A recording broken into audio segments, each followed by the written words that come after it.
Hey all, and this is the special VIP 4-year anniversary event. This is Fire Slayer and Beast Killer. I've made up a few teams, neither are especially effective. This is the best I could do out of the cards I have though.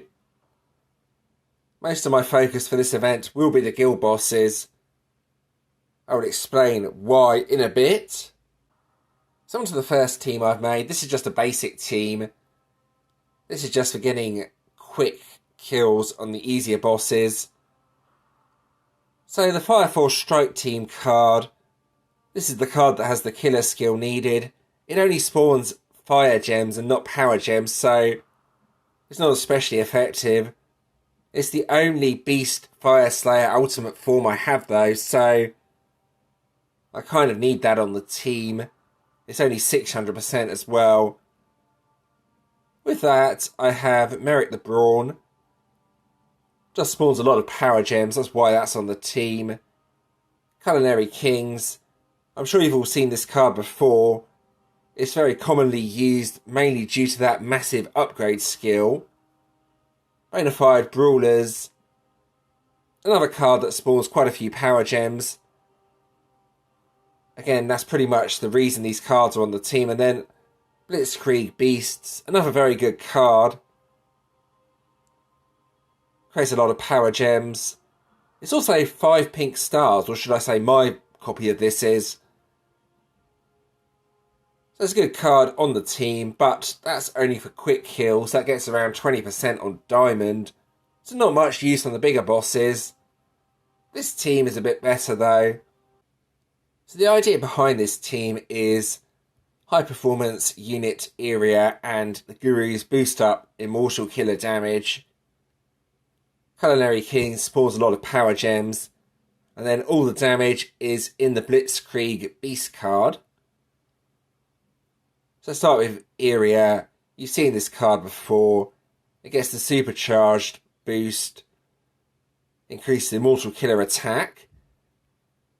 Gurus is a similar sort of card. The boost is less. You have to take damage before you get the boost. Culinary Kings, I've explained this card before, creates power gems and has that lovely upgrade skill. Fire Force Strike Team needed for the killer skill, not a very good card unfortunately. And then all the damage is in the Blitzkrieg Beasts. Sometimes this does around 300 to 400 trillion. The damage is a bit erratic though, but it sort of works. It's the best I could do anyway out of the cards I have, so that's what I'm going to be using for this event. And then for the relics, just putting all the Beast Killer relics I have on the team. Unfortunately, I didn't quite have enough to break 7. I believe this only breaks 6. The reason this relic is on the team is to spawn a few dark gems at the start. That's the only way I can get area going. Without that on the team, it would be very hard to get any dark gems going. So that's pretty much needed. There's only one shield against the Radiant bosses. Against Corellium, it gets rid of all the shields. So I have changed my strategy a little bit on the Vault. Most events I'm only going to be opening 2 tiers. I didn't get anything of interest from those 2 tiers, so there's not much point in me showing what I got. The main reason I'm doing that is to try and focus a bit more on relics.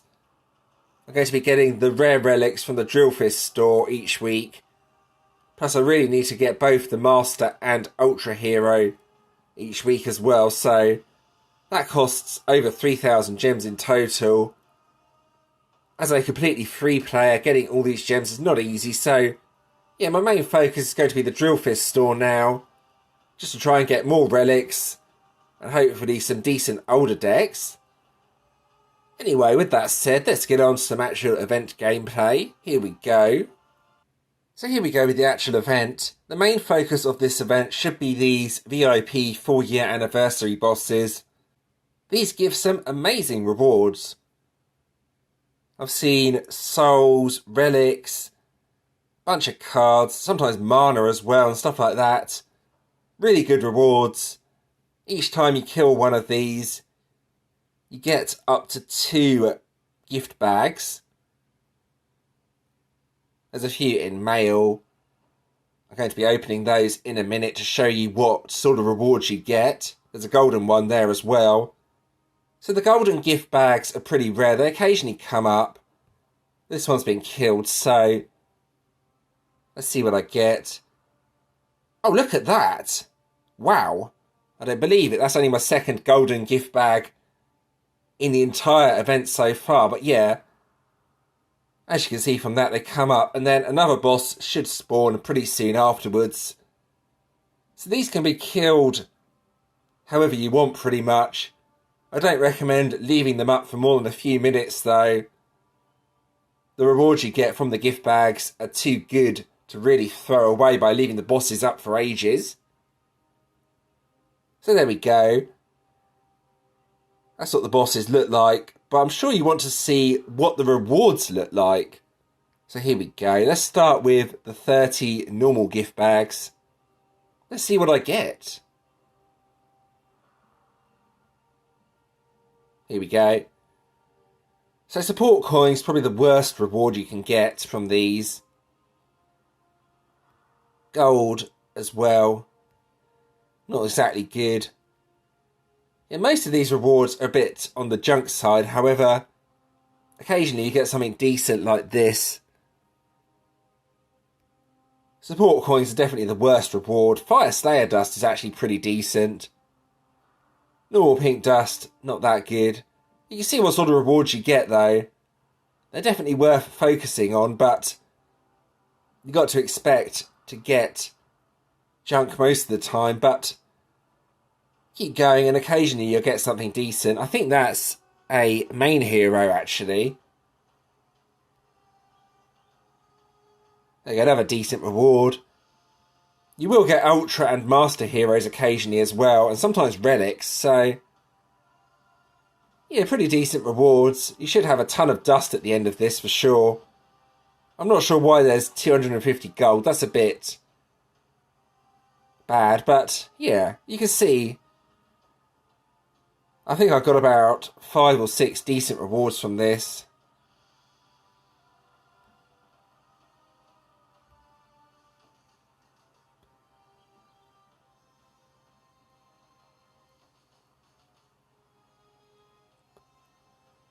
So let's go and try the golden gift bag. I'm not sure what these give yet. I've not tried one of these. It should be something decent though. Let's open it and give it a go. There we go. It's a guaranteed card or relic, I would have thought.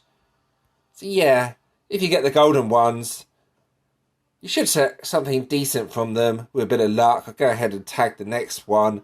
They're getting killed quite quickly, and that's how they should be killed. There's no point in leaving them up for too long. Give it maybe a minute or so before killing it, depending on how many are online. There we go, I'll go and tag this like so. There we go. And back out. Alright, so here's a Carillion boss to give my hitting team a test. This has Gem Silence on it, so it might be quite a difficult boss actually, but Iria does remove Gem Silence. Plus, I believe Fire Force Strike Team also removes the occasional debuff, if I remember correctly. So, let's see what happens anyway. Hopefully the damage will be alright. All the damage from this team is in the Blitzkrieg Beasts. All the cards are designed to boost up the damage. That's kind of understandable, as that card is 5 pink stars and has some really good stats on it. Anyway, here we go. So the Dark Gems are needed at the start. My aim is to get High Performance Unit Iria up as soon as possible.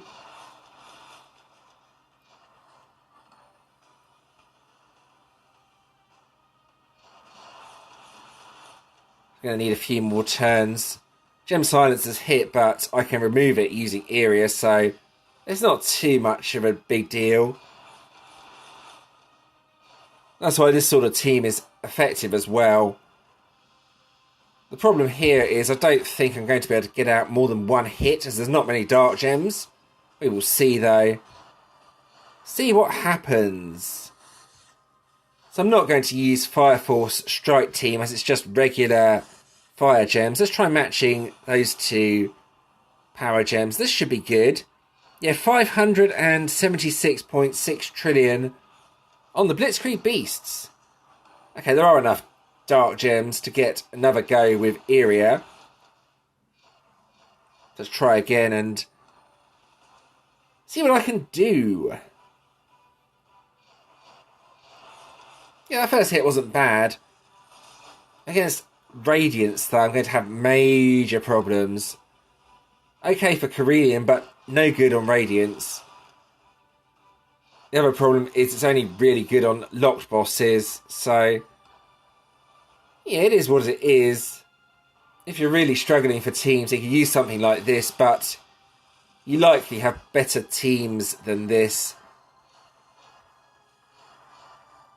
Well, you might not, I don't know, it's hard to say. But yeah, this is what I'm using anyway. Let's see what this does. That's the two biggest power jet. Oh, 1.9. So that's 795 trillion. That's nearly hitting the Q damage. So that's not bad in all fairness. I might be able to get out one more hit if I'm really quick. Let's see. I can hope anyway. Yeah, it won't be a good hit, but I can get out another hit. Guess I could have waited one more turn and hoped that the beasts would have been active, but I've attacked now. Still 313 trillion without the Blitzkrieg beasts. So that's what sort of damage this team does. That's not bad. I'm actually pretty happy with that. I was kind of expecting it to do a lot less than that. And just to show my other team in comparison, here's the Ruby boss. I've got a few Carillion solo bosses I need to finish off, like the one I just attacked, but this is to show you what my first team can do. I'm basically aiming for diamond bosses with this team, any not my own diamond bosses, if that makes sense. I should be able to get around 20%, I would have thought. Let's see how much damage this does on turn 1. It's alright, it's nothing special. There's no boost from any cards, unfortunately. It would kill the Ruby boss, though, without any problems. So yeah, it's around 50-60 trillion. Nothing special, but yeah, it's okay for hitting diamonds. It's probably the best way I'm going to get trophies this event from any bosses that are not my own. So let's have a look at the rewards from this event and the other feature here. So, the daily quests. If enough quests get completed, we all get an ultimate hero, so get playing. That's all I've got to say. So the global gift multiplier, that's currently active. You get double the amount of gifts while it's active. I think that works for everyone if someone purchases it. The Celebration Frenzy just makes a ton of bosses spawn. Not really sure about the care package. No one I know has sent one yet, and it's very expensive, so I'm definitely not going to be sending one, that's for sure. So here we go, that's the quest we need to complete. There's 13 in total, and we need to complete 10 of them. Send 100 care packages. Ooh, that's a difficult one. Expensive one, anyway. What else is there? 50 Dogan profiles. Well, that shouldn't be too difficult, but okay. 4,000 event ultimate heroes. Yeah, they want a lot of money from this event, that's for sure.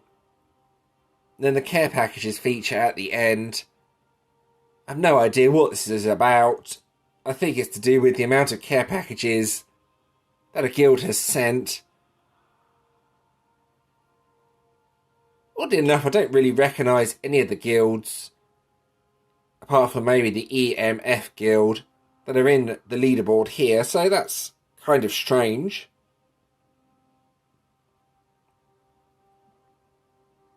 So I've not seen what it is this time around.